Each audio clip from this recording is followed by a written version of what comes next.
नमस्कार। मनुष्य का 6ठा प्रश्न, इस जगत में मनुष्य को किस तरह रहना चाहिए, लेकर उपस्थित हुए हैं। आनंद मार्ग नामक पुस्तक के पेज संख्या 149 से 173 तक 25 पेजों में इस प्रश्न का उत्तर वर्णित किया गया है। उसको संक्षिप्त में लेकर हाजिर हुए हैं। सबसे पहले इस सृष्टि का उद्देश्य दोहराया जाता है। मनुष्य भूमा चैतन्य का इस सृष्टि निर्माण के पीछे उद्देश्य क्या था। भूमा चैतन्य का एकमात्र उद्देश्य सभी अणु चैतन्य को, अणु मन को मुक्ति के पथ पर लेना, एकमात्र उद्देश्य। अब भूमा चैतन्य ने अपने इस उद्देश्य पूर्ति के लिए प्रकृति को ऐसा आदेश दिया या ऐसा विधान बनाया कि विकास के स्थूल से सूक्ष्म कर्म के विकास तक बहु अणु संबित चैतन्य युक्त या चैतन्य दीप्त मनुष्य का सर्जन किया। मनुष्य बहु अणु समूह है। एक प्रकार से मनुष्य का मन भी समष्टि है। प्रकृति ने अपने प्रभाव कम किए, जबकि प्रकृति का स्वभाव है गुण बंधन करना, लेकिन मनुष्य के क्षेत्र में प्रकृति ने अपने प्रभाव कम किए। इसके बारे में बताते हैं कि शायद परम पुरुष और प्रकृति के बीच ऐसा समझौता हुआ था कि परम पुरुष अपने उद्देश्य के लिए मनुष्य को कुछ स्वतंत्रता दे। प्रकृति के ये प्रभाव कम होने से मनुष्य के पास में एक स्वाधीनता है कि मनुष्य अपने कर्म करने के लिए स्वतंत्र है। जैसे ही मनुष्य के पास ये स्वतंत्रता आई कर्म करने की, तो प्रकृति को दंड का विधान, न्याय का विधान पकड़ा दिया। तो मनुष्य अपनी इस स्वतंत्रता का उपयोग दो तरह से कर सकता है। प्रथम तरह के उपयोग को विद्या माया कहा जाता है। तो विद्या माया या विद्या साधना की दिशा में बढ़ते हुए मनुष्य प्रकृति के नियमों का पालन करता है, प्रकृति के नियमों के विरुद्ध आचरण नहीं करता है और जिन कर्मों द्वारा उसके चैतन्य का अधिक से अधिक विकास हो, उन कर्मों को करता है। ऐसे कर्म को उत्तम कर्म कहते हैं। चेतना के विकास की जो चेष्टा की जाती है, बंधन की शिथिलता के जो प्रयास करता है, जिससे मनुष्य परम पद को प्राप्त करता है। ये परम पद को प्राप्त करने के कर्म को उत्तम कर्म, वैराग्य अथवा विवेक युक्त कर्म कहा गया है। तो विद्या माया के पास उत्तम कर्म करने का, वैराग्य और विवेक युक्त कर्म करने का पथ है। यहाँ वैराग्य शब्द आया है तो समझना बहुत आवश्यक है कि वैराग्य का अर्थ क्या है। वैराग्य का अर्थ आसक्ति रहित तपस्या का क्लेश एवं कठोर आत्मनिग्रह पद्धति अपनाना नहीं है, अपितु वैराग्य का अर्थ बताया गया है कि वस्तु का उचित व्यवहार तथा मन को जड़ बंधन से मुक्त करने वाली क्रिया। तो यहाँ सरल भाषा में समझते हैं, वैराग्य का अर्थ आसक्ति में पड़ना नहीं, क्लेश और कठोर आत्मनिग्रहयुक्त तपस्या के पथ को पकड़ना नहीं, जगत से पलायन होना नहीं है, अपितु वस्तु के व्यवहार को सीखना है और जड़ बंधन के मुक्त होना।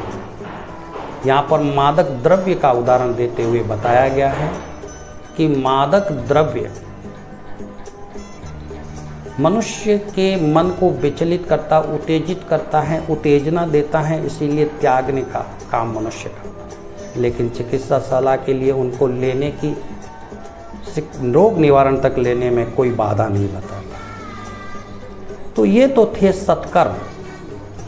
अब दूसरा जो पथ है वह कुकर्म या बुरे कर्म के विज्ञान, उसको अविद्या कहते हैं। अविद्या के वशीभूत मनुष्य क्या करता है? चैतन्य को सीमित करता है और प्रकृति के नियमों को ना तो पालन करता है और प्रकृति के नियमों के विरुद्ध आचरण करता है।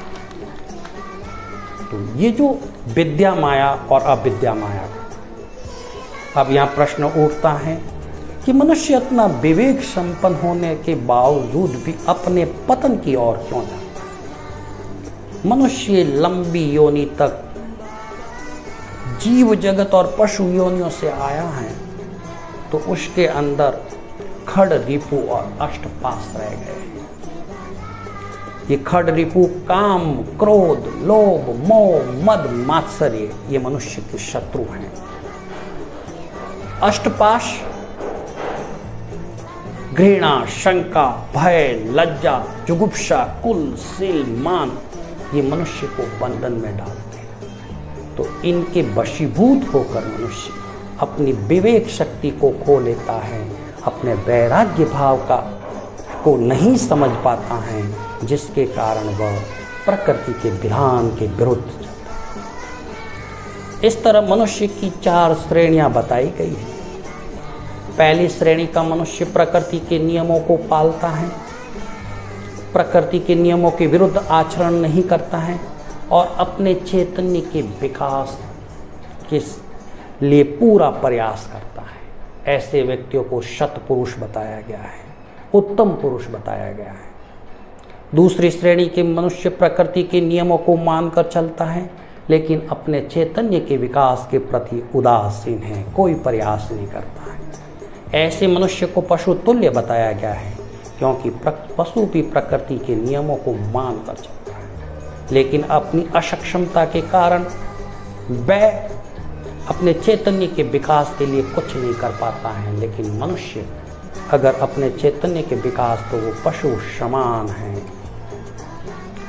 तीसरी प्रकृति का मनुष्य प्रकृति के नियमों को नहीं मानता, लेकिन अपने चैतन्य के विकास के प्रति उदासीन है, अपने चैतन्य को जड़त्व प्रणत करने के लिए काम नहीं करता है, लेकिन उदासीन है। तो ऐसा व्यक्ति जो प्रकृति का नियम भी नहीं पालता है, जो पशु भी जीव भी पालते हैं, तो ऐसे व्यक्ति को अधम मनुष्य कहा गया है।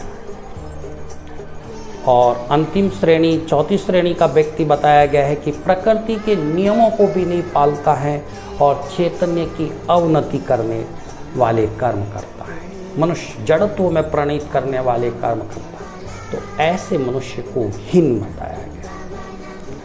तो इस प्रकार सत्कर्म और कुकर्म या बुरे कर्म, दोनों कर्म मनुष्य के हाथ में है। जब मनुष्य के पास विवेक है तो वह सत्कर्म करेगा, लेकिन जब मनुष्य अपनी विवेक शक्ति का उपयोग न करके सट रिपु और अष्टपाश के वशीभूत होता है, तो कृत कर्म। जब कर्म बुरे कर्म का विज्ञान कहता है, या कर्म का जो सिद्धांत तभी पूर्ण होता है और कर्म और कर्म फल दोनों सिद्धांत लागू होता है। तो प्रकृति के दंड से बचने के लिए मनुष्य डरते हुए जब कुकर्म का उसे भान होता है, तो वो घर में गृह शांति के लिए प्रयास करता है, नीलम का धारण करता है, तांत्रिक प्रक्रियाओं को प्रोत्साहन देता है। आनंद मार्ग कहते हैं कि इनसे मनुष्य कभी अपने कृत कर्मों के हाथों से छुटकारा नहीं मिल सकता। ये प्रयास मनुष्य के कर्म की अवधि को कम ज़्यादा जरूर कर सकते हैं, लेकिन कर्म के हाथों से नहीं बचा सकते। कर्म तो भुगतना ही पड़ेगा। कुछ लोग बताते हैं कि सत्कर्म या कृत कुकर्म से बचने का एक ही प्रयास है, अच्छे कर्म और बुरे कर्म बराबर कर दो। हमने कहीं पाप किया है तो बदले में दान कर दो। तो आनंद मार्ग कहता है कि ये हिसाब ही नहीं है। पहले हमने कर्म सिद्धांत समझा था, तब पाया था कि सत्कर्म का फल सत्फल, कुकर्म का फल बुरा फल, कुफल भोगना पड़ता है। तो इस तरह भी मनुष्य अपने कृत कर्मों से, हाथों से नहीं बचे। तो अंतोदगत्वा मनुष्य क्या करता है? प्रार्थना करता है, स्तुति करता है, अर्चना करता है, आराधना करता है, भगवान से प्रायश्चित भी करता है। तो ये विधान, प्रार्थना, ये भी भगवान उनके कर्मों के, प्रकृति के विधान के विरुद्ध नहीं जा सकते। हमें क्या चाहिए भगवान अच्छी तरह से जानते हैं। तो इस तरह के प्रयास भी मनुष्य को कर्मों के हाथों से छुटकारा नहीं दिला सकते। यहाँ रुककर भक्ति की धारणा को स्पष्ट करना होगा कि भक्ति निष्काम भाव से प्रभु के प्रति किए जाने वाले अहेतु की प्रेम को कहते हैं। प्रभु के प्रति प्रेम में कीर्तन करना, भजन करना या प्रभु के प्रेम का दीवाना हो जाना भक्ति कहलाती है। भक्ति को प्रार्थना, स्तुति, अर्चना से कोई संबंध नहीं है। इसीलिए कहा गया है कि भक्ति भगवतो भावना न पूजा अर्चना, उनका किसी प्रकार से संबंध नहीं है। तो हम कर्म के विज्ञान को समझे कि अगर प्रकृति के नियमों को नहीं मानते हैं, प्रकृति के नियमों के विरुद्ध जाते हैं और अपने चैतन्य के विकास का काम नहीं करते हैं और इसके विपरीत कुकर्म करते हैं, तो दंड का विधान है। ये प्रकृति का विधान समझने के बाद में इस जगत में मनुष्य को कैसे रहना चाहिए, art of living, science of living, theory of living के विद्यार्थी को इस विज्ञान को समझना होगा। प्रकृति के नियमों को पालन करना होगा, प्रकृति के नियमों के विरुद्ध नहीं जाना होगा तथा अपने चैतन्य के विकास के सभी कर्म एक बेस्ट आर्ट ऑफ लिविंग है, best art of science of living है, बेस्ट थ्योरी ऑफ लिविंग है।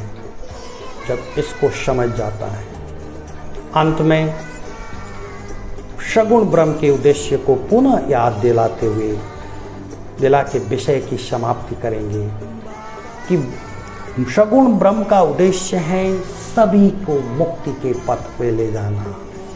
अतः बुद्धिमान मनुष्य कुकर्म से निवृत्ति और सुकर्म को करता है और कुकर्म का त्याग कर देता है और चैतन्य के विकास का प्रयास करता है। ऐसे व्यक्ति को बुद्धिमान व्यक्ति कहा गया। इस प्रकार हमने अब तक धर्म क्या है, विभूषता क्या है, जगत क्या है, मैं कौन हूँ, मेरा इस जगत और भूमा चैतन्य के साथ क्या संपर्क है, इस जगत में मनुष्य को या मुझे किस तरह रहना चाहिए, हमने इन प्रश्नों के उत्तर जाने। आगामी में हम मनुष्य के लक्ष्य, आध्यात्मिक अनुशीलन और उसकी प्रायोजनता और मनुष्य साधना से क्यों भयभीत होता है जैसे बुनियादी प्रश्नों को समझने की कोशिश करेंगे। तो इस प्रकार आर्ट ऑफ लिविंग हमने सीख ली है, हमने साइंस ऑफ लिविंग भी सीख ली है और थ्योरी ऑफ लिविंग सीख ली है। इससे बड़ा जीवन जीने का कोई सिद्धांत नहीं है। अंत में दो शब्दों में इस विषय को विराम देने के लिए कहे जाते हैं, प्रकृति के विधान को मानना, प्रकृति के विधान के विरुद्ध आचरण नहीं करना और अणु चैतन्य के विकास का प्रयास करना ही इस जगत में मनुष्य को किस तरह रहना चाहिए प्रश्न का उत्तर है। नमस्कार।